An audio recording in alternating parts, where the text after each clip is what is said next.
On Liberty, there's a cool little storefront museum that I've liked since before it moved here in 2009. Its founder and executive director is a cartoonist himself and a showman. His name's Joe Wose.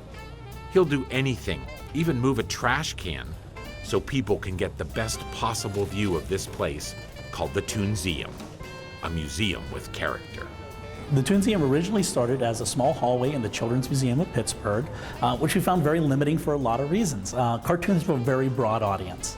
We moved to downtown Pittsburgh's cultural district, great location. We get a lot of tourists and a lot of regulars.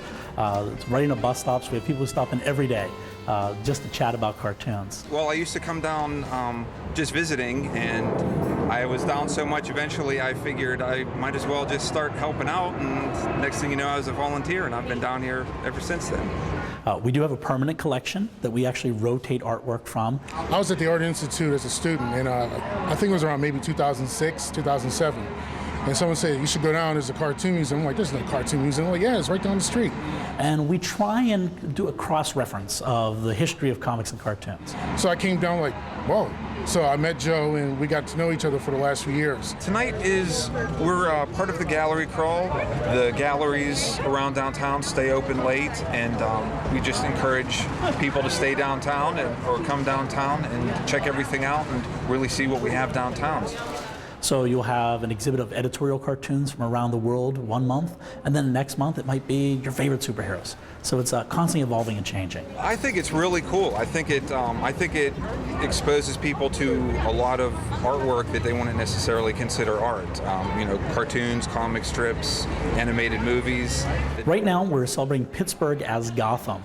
It is an exhibit that examines and celebrates all the many connections between the Batman franchise and Pittsburgh. So that's a big local favorite and comic book favorite. So that's really a big favorite right now.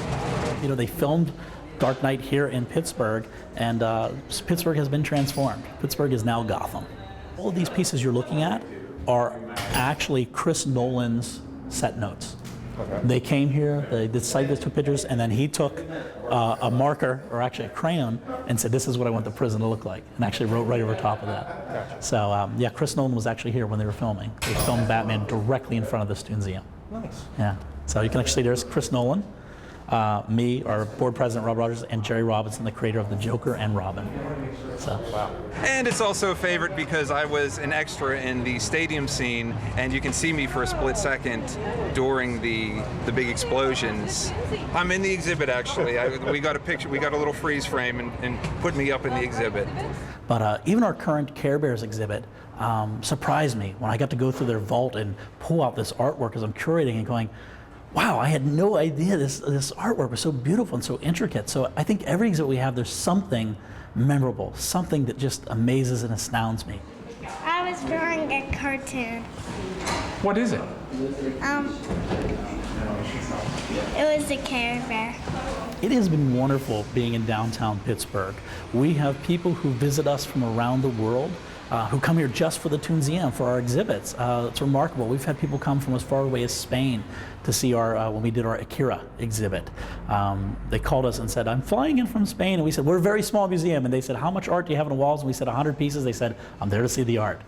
We do a couple different events every year. Our biggest is Kablam, which is just a celebration of the cartoon arts. And we celebrate different aspects. One year we had Carol Spinney, Big Bird, and we celebrated childhood. We celebrated our childhood memories.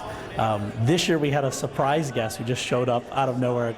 We had a star from the stars, George Takei, best known as being Captain Sulu. We are unique. There are only 2 museums dedicated exclusively to the comic and cartoon arts, San Francisco and Pittsburgh. Pittsburgh has always had this great tradition of celebrating pop culture. It's the first movie theater, the first radio station, the first pop music, really all emanated and originated here in Pittsburgh. I think there's something about that, although Pittsburgh has grown and we're a high-tech city, there's still that blue-collar ethic that really appreciates that there's nothing common about the common man. It's extraordinary, and we appreciate it better than I think any other city.